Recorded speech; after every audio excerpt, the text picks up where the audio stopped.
Good morning मेरे प्यारे बच्चों, आप लोग कैसे हैं। आशा करता हूँ आप लोग स्वस्थ और मस्त होंगे और अपने बोर्ड परीक्षा की तैयारी काफी जबरदस्त तरीके से कर रहे होंगे।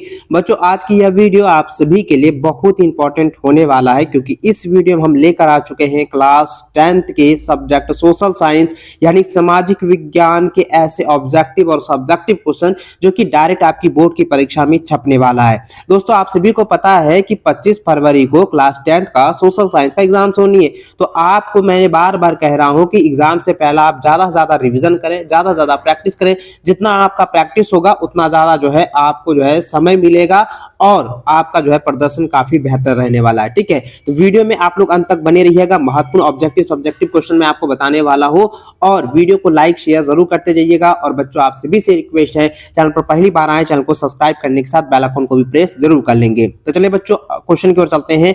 तो देखिए बच्चों, सबसे पहला जो प्रश्न दिया गया है कि साइमन कमीशन भारत कब पहुंचा। बहुत इंपॉर्टेंट क्वेश्चन है दोस्तों, आपका इसका आंसर हो जाएगा 1928 ईस्वी। ऑप्शन नंबर सी इसका सही आंसर होगा। अगला प्रश्न है कि प्रथम विश्व युद्ध कब हुआ। देखिए, प्रथम विश्व युद्ध हुआ है 1914 से 1918 ईस्वी। ठीक है, जो कि 4 वर्ष तक चला था। ऑप्शन नंबर जो है 20 का सही व सटीक आंसर होगा। अगला सवाल देखिए दिया गया कि भारत छोड़ो आंदोलन कब शुरू हुआ। तो भारत छोड़ो आंदोलन जो शुरू हुआ था अगस्त 1942 ईस्वी। याद रखेंगे, अगस्त 1942 ईस्वी। ऑप्शन नंबर जो है सी इसका सटीक आंसर हो जाएगा। आगे बढ़े, अगला प्रश्न दिया गया है कि हिंद स्वराज नामक पुस्तक की रचना किसने की थी। तो बच्चों, इसका आंसर हो जाएगा महात्मा गांधी। ठीक है, ऑप्शन नंबर सी इसका सटीक आंसर होगा। अगला सवाल है रानी बेसेंट रानी नहीं, एनी बेसेंट ने जो है होम रूल, याद रखेंगे, एनी बेसेंट ने होम रूल लीग की स्थापना कब की थी। बच्चों, इसका आंसर हो जाएगा 1916 ईस्वी। ऑप्शन नंबर 20 का सटीक आंसर होगा। आगे बढ़े, अगला सवाल है कि क्रीपस भारत कब आया। तो भाई, क्रीपस भारत कब आया था, ये तो मैंने कई बार आपको जो है पढ़ाया हुआ है, कई बार आप लोगों को बताया हुआ है। तो क्रीपस जो है 1942 में जो है भारत आया था। ठीक है, याद रखेंगे 1942 ईस्वी को। ऑप्शन नंबर जो है सी इसका सही व सटीक आंसर होगा। अगला प्रश्न है कि गांधी जी ने दांडी यात्रा कब शुरू की। तो गांधी जी ने दांडी यात्रा जो है 12 मार्च 1930 ईस्वी को शुरू किया था। ऑप्शन नंबर जो है सी इसका सही आंसर व सटीक आंसर होगा। अगला प्रश्न है रॉल एक्ट। देखिए, याद रखेंगे, रॉलेट एक्ट जो है, रॉलेट एक्ट से सवाल जो है आपके सब्जेक्टिव में भी पूछे जाते हैं। सब्जेक्टिव में भी आपको बताऊंगा, ध्यान दीजिएगा। देखिए, यहाँ सवाल पर क्वेश्चन क्या कह रहा है कि रॉलेट एक्ट कब पारित हुआ। देखिए, रॉलेट एक्ट जो है कब पारित हुआ बच्चों, यह पारित हुआ 1919 ईस्वी को। याद रखें, 1919 ईस्वी। ऑप्शन नंबर 20 का सही व सटीक आंसर होगा। अगला सवाल देखिए दिया गया है कि गांधी जी दक्षिण अफ्रीका कब गए। तो गांधी जी दक्षिण अफ्रीका कब गए थे, 1893 ईस्वी को। ठीक है, तो ऑप्शन नंबर डी इसका सही आंसर होगा। अगला सवाल देखिए दिया गया है कि जलियांवाला बाग हत्याकांड में गोली चलाने की आज्ञा किसने दी थी। देखिए, जलियांवाला बाग हत्याकांड से रिलेटेड एक सवाल भी पूछा जाता है सब्जेक्टिव में, जो कि आपका जो है 3 नंबर का सवाल रहता है। ठीक है, और यहाँ पे सवाल ये पूछा गया है कि जलियांवाला बाग में गोली चलाने का जो आदेश दिया था, जो आज्ञा दिया था, वो किसने दिया था। तो दोस्तों, उस समय जो है जनरल डायर के द्वारा जो है आज्ञा दी गई थी, आदेश दिया गया था। तो ऑप्शन नंबर ए इसका सही आंसर होगा जनरल डायर। ठीक है, ऑप्शन ए इसका राइट व सटीक आंसर हो जाएगा।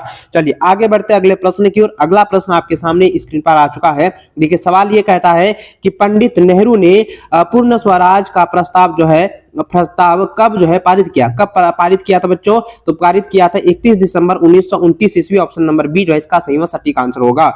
अगला सवाल देखिए दिया गया है कि द्वितीय गोलमेज सम्मेलन का आयोजन कब हुआ था। तो 7 दिसंबर 1931 ईस्वी को हुआ था ना। तो ऑप्शन नंबर सी इसका सही आंसर होगा। अगला सवाल देखिए दिया गया कि राजनीतिक गतिविधियों को कुचलने और बिना मुकदमा चलाए जेल में बंद रखने का प्रावधान किस एक्ट में था। तो यह जो एक्ट था वो रॉलेट एक्ट, याद रखेंगे, रॉलेट एक्ट के नाम से जाना जाता है। रॉलेट एक्ट में यह जो है प्रावधान पारित किया गया था कि बिना कुचलने और बिना मुकदमा चलाए जो है किसी भी निर्दोष व्यक्ति को जो है जेल में बंद कर दिया जाता था। ठीक है, तो ऑप्शन नंबर बी इसका सही आंसर होगा रॉल एक्ट। इसको नोट कर लीजिए, एग्जाम में टच करेगा। चलिए आगे बढ़ते, अगला प्रश्न देखिए क्या दिया गया है कि चौरा चौरी, याद रखेंगे, चौरा चौरी में हिंसात्मक घटना के कारण महात्मा गांधी ने किस आंदोलन को वापस ले लिया। तो आंसर आपका हो जाएगा असहयोग आंदोलन को जो है वापस लिया था। ठीक है, तो ऑप्शन नंबर जो है सी इसका सही व सटीक आंसर होगा। अगला सवाल है कि पूना पैक्ट कब हुआ। देखिए बच्चों, पूना पैक्ट जो हुआ था सितंबर 1932 ईस्वी को हुआ था। इसको आप लोग नोट डाउन कर लीजिएगा। पूना पैक्ट जो है कब हुआ था, 1932 ईस्वी। किस महीने में, सितंबर के महीने में। ठीक, याद रखेंगे। और बच्चों मैं बता दूं कि पूना पैक्ट जो होता है, पूना पैक्ट में क्या था बच्चों की जो महात्मा गांधी, ठीक है, महात्मा गांधी के द्वारा जो है एक जो है समझौता हुई थी, ठीक है, समझौता हुई थी, जो कि मैंने सब्जेक्ट में आपको बताया हुआ था। चलिए आगे बढ़ते अगले प्रश्न की ओर। अगला प्रश्न देखिए क्या दिया गया कि महात्मा गांधी ने कब नमक बनाकर जो है कानून का उल्लंघन किया, यानी कि नमक तोड़ो आंदोलन जो उन्होंने किया था कब किया था? तो 6 अप्रैल 1930 को न किया था। तो 6 अप्रैल 1930 ऑप्शन नंबर 20 का सही व सटीक आंसर होगा। अगला सवाल है कि सविनय अवज्ञा आंदोलन कब और किस यात्रा से शुरू किया? तो सविनय अवज्ञा आंदोलन जो है वो कब किया था? 1930 ईस्वी को। और किस यात्रा से शुरू किया था? दांडी यात्रा से शुरू किया था, यानी कि नमक तोड़ो आंदोलन जो किया था दांडी यात्रा 1930 में किया था ना, तो 1930 और दांडी यात्रा हो जाएगा। ऑप्शन नंबर 20 का सही आंसर हो जाएगा। आगे देखिए अगला सवाल है कि दमित वर्ग, याद रखेंगे, दमित वर्ग एसोसिएशंस की स्थापना जो है किसने किया? तो इसका आंसर हो जाएगा डॉक्टर भीमराव अंबेडकर ने, ठीक है। तो ऑप्शन नंबर जो है डी इसका सटीक आंसर होगा। अगला सवाल देखिए दिया गया कि डॉक्टर भीम राव अंबेडकर ने दमित वर्ग एसोसिएशन का गठन कब किया? तो इसका आंसर हो जाएगा दोस्तों 1930 ईस्वी। ऑप्शन नंबर 20 का सटीक आंसर होगा। आगे बढ़े अगला सवाल है कि ऑल इंडिया मुस्लिम लीग की स्थापना जो है किस वर्ष हुई थी? तो इसका आंसर हो जाएगा 1906 ईस्वी। ऑप्शन नंबर सी इसका राइट आंसर होगा। अगला सवाल देखिए दिया गया है कि 1932 ईस्वी में पूना समझौता पैक्ट किनके बीच हुआ था? देखिए ये जो हुआ था बच्चों, गांधी जी और भीमराव अंबेडकर के बीच जो है पूना पैक्ट की समझौता हुई थी। तो याद रखेंगे ऑप्शन नंबर जो है सी इसका सही आंसर होगा। गांधी जी और अंबेडकर के बीच जो है पूना पैक्ट समझौता हुआ था, कब हुआ था? 1932 ईस्वी को, ठीक है, याद रखेंगे ऑप्शन नंबर सी इसका सही आंसर होगा।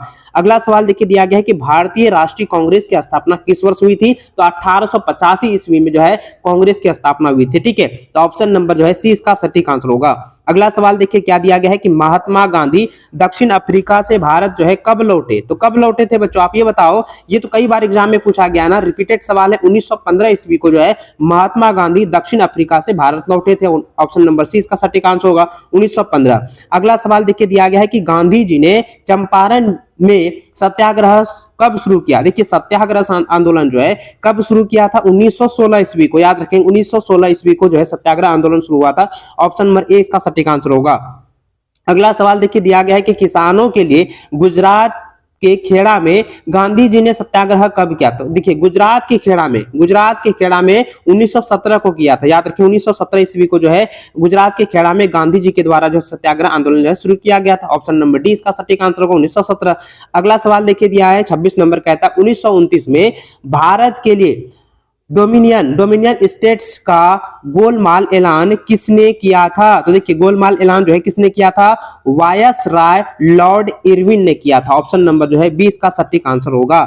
चलिए आगे बढ़ते अगला सवाल देखिए दिया गया है कि कांग्रेस के किस अधिवेशन में पूर्व स्वराज के संकल्प को अपनाया गया था? तो ये जो है लाहौर में अपनाया गया था, ठीक है, नोट कर लीजिएगा। देखिए किस अधिवेशन में? लाहौर अधिवेशन में जो किया था। ऑप्शन नंबर सी इसका सटीक आंसर होगा। इसको आप लोग टिक कर लीजिएगा, अच्छे से आप इसको जो है नोट कर लीजिए, ठीक है, एकदम अच्छे से टिक कर लीजिएगा। ये सारे क्वेश्चन आपके लिए वीवीआई है और एग्जाम में इसको जो है अच्छे से रख लीजिएगा, क्योंकि ये सारे क्वेश्चन आपकी बोर्ड की परीक्षा में पूरी तरह से जो है छपने वाला, पूरी तरह से आप लोगों के लिए छपने वाला है। और अगर इसको आप तैयार कर लेते हैं ना बच्चों, आप लोग, आपके हाथ में ना 400 प्लस मार्क्स जो है आपके मुट्ठी में रहेगा। इसको कहीं नहीं जाने दीजिएगा, ठीक है। ये सारे क्वेश्चन आपके लिए वीवीआई है। देखिए अगला प्रश्न आपके सामने आ चुका है। अगला प्रश्न देखिए क्या दिया गया, असहयोग आंदोलन के दौरान अवध में किसानों के आंदोलन का नेतृत्व जो है किसने किया था? तो बच्चों इसका आंसर हो जाएगा बाबा रामचंद्र। याद रखेंगे बाबा रामचंद्र के द्वारा जो है असहयोग आंदोलन के दौरान जो है अवध में जो है किसानों के आंदोलन का नेतृत्व किया था बाबा रामचंद्र के द्वारा। ऑप्शन नंबर सी इसका सटीक आंसर होगा। चलिए नेक्स्ट क्वेश्चन देखिए दिया गया है कि निम्नलिखित में से किसने जो है 1919 का जो है रॉलेट एक्ट पारित किया था? याद रखिए बच्चों 1919 में जो है रॉलेट एक्ट जब पारित हुआ था, निम्नलिखित में किसके द्वारा हुआ था, किसने किया था? तो इसका आंसर क्या हो जाएगा बच्चों? इसका हो जाएगा इंपीरियल लेजिस्लेट काउंसिल ने, ठीक है। ऑप्शन नंबर जो है 20 का सही व सटीक आंसर हो जाएगा। अगला सवाल देखिए 30वां नंबर दिया गया है कि वंदे भारत, देखिए वंदे मातरम है, ठीक है, याद रखेंगे वंदे मातरम गीत के रचयिता कौन थे? यानी वंदे मातरम का जो गीत की रचयिता है वो कौन है, किसने लिखा था? तो आपको याद रखना होगा बंकिम चंद्र चट्टोपाध्याय। याद रखेंगे बंकिम चंद्र चट्टोपाध्याय। ऑप्शन नंबर 20 का सही व सटीक आंसर हो जाएगा। इसको आप लोग टिक करके नोट करके याद कर लीजिएगा, रिविजन कर लीजिएगा। अगला प्रश्न देखिए बच्चों क्या दिया है, महात्मा गांधी कितने सदस्यों के साथ जो है दांडी यात्रा आरंभ किया था? टोटल उसमें जो है 78 सदस्य थे, ठीक है। ठीक है, 78 सदस्य थे और 78 मेंबर्स थे, ठीक है। ऑप्शन नंबर सी इसका सही व सटीक आंसर हो जाएगा। ये सारे ऑब्जेक्टिव क्वेश्चन को आप लोग अच्छे से रिवीजन कर लेना, अच्छे से इसको रख लीजिएगा, याद कर लीजिएगा। चलिए ठीक है, तो आगे बढ़ते बच्चों, आगे आप सब्जेक्टिव क्वेश्चन को देखते हैं और सब्जेक्टिव क्वेश्चन को जितने भी मैं बताने वाला हूं उन सभी को आप लोग रिवीजन कर लीजिएगा, इसी में से आपके जो है क्वेश्चन पूछे जाएंगे।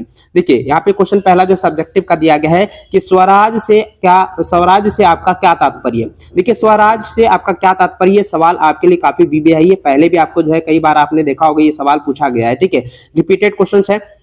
तो उत्तर इस प्रकार लिखना है दोस्तों कि स्वराज का तात्पर्य ऐसी शासन व्यवस्था से है जहां की स्वशासी ब्रिटिश उपनिवेशों में स्थापित है। साधारण भाषा में इसको समझे तो साधारण भाषा में इसका अर्थ होता है स्वराज। ऑप्शन नंबर यहाँ पे जरा ध्यान दीजिएगा, स्वराज का तात्पर्य कैसी शासन व्यवस्था से है, जैसा कि स्वशासी ब्रिटिश उपनिवेशों में स्थापित है, ठीक है। इसका साधारण भाषा में इसका अर्थ क्या होता है, स्वराज होता है। इस प्रकार से आपको उत्तर लिख देने हैं, ठीक है। चलिए आगे बढ़ते, अगला प्रश्न देखिए दिया गया है कि रॉलेट एक्ट क्या था। गांधी जी ने जो है रॉलेट एक्ट का विरोध किस प्रकार किया, वर्णन करें। और इसी में जो है एक सवाल थोड़ा सा घुमा के पूछता है कि भारत के लोग जो है रॉलेट एक्ट के विरुद्ध जो है क्यों थे। तो देखिए इसका उत्तर इस प्रकार आपको बताना है बच्चों कि भारत के लोग रॉलेट एक्ट के निम्न कारण से जो है इसका विरोध करते थे, यानी कि निम्न कारण, यानी कि यहाँ पे लिखे रॉलेट एक्ट के विरोध, यार यहाँ पे क्या लिखना है, यहाँ पे लिखना है रॉलेट एक्ट के विरोध के निम्न कारण इस प्रकार है। तो पहला जो कारण आपको बताना है कि भारत में रॉलेट एक्ट का प्रखर विरोध था, यानी प्रचुर तरीके से जो है पूरी तरह से प्रखंड तरीके से जो है पूरा प्रचार था, एकदम पूरा विरोध हुआ था। और गांधी जी ने जो इस अन्यायपूर्ण कानून के खिलाफ जो है अहिंसक ढंग से जो है नागरिक अवज्ञा करने की घोषणा की, ये पहला कारण हो गया। दूसरा कारण बताना है कि इस नागरिक अवज्ञा को 6 अप्रैल 1919 से एक हड़ताल के साथ जो है प्रारंभ होना सुनिश्चित यानी कि निश्चित किया गया। और तीसरा जो है आपका कारण बताना है कि रॉलेट एक्ट के खिलाफ जो है विभिन्न शहरों में रैलियां एवं जुलूसों का आयोजन किया गया, रेलवे कामगार हड़ताल पर चले गए, दुकान स्वतः बंद हो गई, टेलीग्राम सेवाएं बाधित कर दी गई। इस प्रकार देश में अव्यवस्था का आलम जो है फैल गया, ठीक है। और अगला आपको जो है कारण बताना है कि अंग्रेजों ने राष्ट्रवादियों पर दमन शुरू किया, अनेक नेताओं को हिरासत में ले लिया गया, जिसमें कि गांधी जी को भी हिरासत में लिया गया और गांधी जी के दिल्ली में प्रवेश पर जो है पाबंदी लगा दी गई, ये कारण हो गया। और अगला जो है आपका पांचवा कारण बताना है कि 10 अप्रैल 1919 को पुलिस ने अमृतसर में एक शांतिपूर्ण जुलूस पर जो है गोली चला दी, यानी कि जो है 1919 ईस्वी में 10 अप्रैल को जब अमृतसर में शांतिपूर्व जो है जुलूस हो रही थी, वहां पर जो है अचानक से जो है ब्रिटिश सरकार के द्वारा जो है गोलीबारी चलाने शुरू कर दी और जिससे जो है लोग जो है उग्र उठे और जो है बैंकों, डाकघरों और रेलवे स्टेशनों पर हमले करने लगे। इस प्रकार से दोस्तों क्या हो जाएगा, रॉलेट एक्ट के विरुद्ध जो है भारतीय लोग जो है पूरी तरह से विरोध करने लगे। इस प्रकार से आपको उत्तर लिखना है। चलिए अगला प्रश्न आप देखिए बच्चों, क्या दिया है कि पूना पैक्ट पर संक्षिप्त टिप्पणी लिखें। तो पूना पैक्ट पर संक्षिप्त टिप्पणी लिखें। आपको पूना पैक्ट सवाल जो है आपके एग्जाम में भी पूछे जाते हैं, इसमें 3 से 4 जो है आपको पॉइंट बता देना है, ठीक है। चलिए उत्तर आपको इस प्रकार लिखना है। पहला पॉइंट आपको बताना है कि अंबेडकर का मानना था कि दलित वर्ग की समस्याओं का समाधान तथा उनकी सामाजिक अपंगता का निवारण केवल राजनीतिक सशक्तिकरण के द्वारा ही किया जा सकता है। अतः उन्होंने दलितों के लिए पृथक निर्वाचन क्षेत्र का जोर शोर से समर्थन दिया, ये पहला कारण हो गया। दूसरा जो है आपको टिप्पणी लिखना है कि इस विषय पर गांधी जी से उनका गंभीर विवाद हुआ और इस बीच सरकार ने अंबेडकर की बात मान ली, यानी कि जो है जो गांधी जी के साथ जब अंबेडकर का पूरी तरह से गंभीर विवाद हुआ और इसी बीच जो है सरकार जो है अंबेडकर की बात मान ली और इसके विरोध में गांधी जी ने आमरण अनशन जो है प्रारंभ कर दिया, ठीक है। ये जो है दूसरा पॉइंट। और तीसरा पॉइंट आपको लिखना है बच्चों कि अन्य राष्ट्रवादी नेताओं की मध्यस्थता से गांधी जी और अंबेडकर के बीच सितंबर 1932 ईस्वी में एक समझौता हुआ, जिसे पूना पैक्ट के नाम से भी जाना जाता है। इस प्रकार से आपको पूना पैक्ट पर संक्षिप्त टिप्पणी लिख देनी है। और अगला आपको जो है और आखिरी पॉइंट आपको चार पॉइंट तो मैंने कहा था कि 4 पॉइंट आपको लिखना है, तो चौथा पॉइंट आपको इस प्रकार लिखना है कि पूना पैक्ट समझौते में, यानी कि इस समझौते के अनुसार जो है दलित वर्ग के प्रांतीय एवं केंद्रीय विधायी परिषदों में आरक्षित सीटें मिल गई, हालांकि उनके लिए मतदान सामान्य निर्वाचन क्षेत्रों में ही होने की जो है व्यवस्था की गई। इस प्रकार से आपको पुनः पैक्ट के बारे में 4 पॉइंट में आपको उत्तर लिखने हैं। ठीक है, चलिए आगे बढ़ते बच्चों। अगला प्रश्न देखिए क्या दिया गया है कि जलियांवाला बाग हत्याकांड पर टिप्पणी लिखे। मैंने आपको कहा था ना, ऑब्जेक्टिव जब पढ़ा रहे थे, ऑब्जेक्टिव में मैंने कहा था कि जलियांवाला बाग हत्याकांड से जो है आपके सब्जेक्टिव में भी सवाल दिए जाते हैं। तो चलिए अब यहाँ पे सब्जेक्टिव सवाल ये आ चुका है, इसको आप लोग अच्छे से समझिएगा।